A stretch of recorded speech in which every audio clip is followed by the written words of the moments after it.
This is not CGI. What you're watching is real humanoid robots playing competitive soccer in China. And it might be the most important sporting event you've never heard of. In late 2024, China quietly hosted the world's first humanoid robot games. Dozens of humanoid robots competed in soccer, boxing, sprinting, even basketball. And yes, some of them fall, some freeze, some move awkwardly. But if you think this is about sports, you're missing the point. Because this isn't entertainment, it's infrastructure.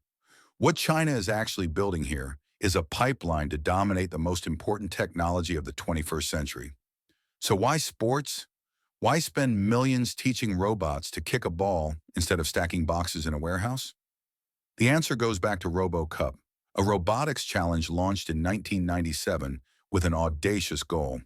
By 2050, a team of humanoid robots would defeat the Human World Cup champions. At the time, it sounded ridiculous. Early robots could barely walk, but the insight was brilliant. Because to play soccer, a robot has to solve almost every hard problem in humanoid robotics at once. Balance, coordination, real-time perception, decision-making under pressure, team communication, and worst of all, unpredictability. A soccer field is chaos, and chaos is what breaks robots. That's why it's the perfect test. If a robot can handle sports, it can handle warehouses, hospitals, construction sites, elder care, disaster zones. Sports aren't the goal. They're the stress test. And this is where China's strategy becomes impossible to ignore. The United States is building a few elite humanoid robots. Boston Dynamics Atlas, Tesla's Optimus, Figure's factory-tested systems.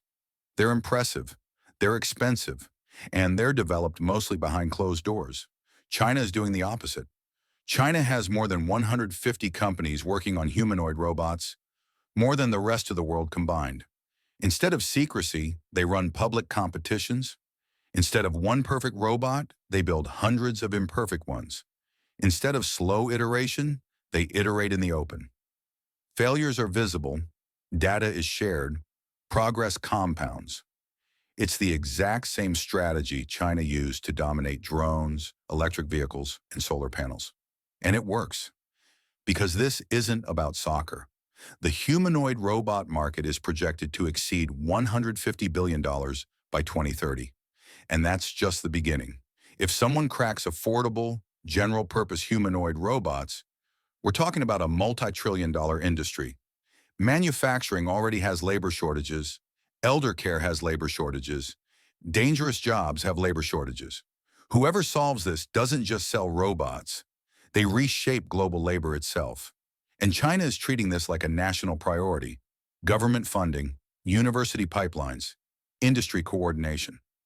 While U.S. companies compete against each other, China's ecosystem is effectively collaborating. That difference matters. So who's actually winning? In raw capability, the U.S. probably still has the edge. Boston Dynamics' Electric Atlas moves in ways that barely look mechanical. Tesla's Optimus is improving rapidly. Figure already has robots working inside real factories.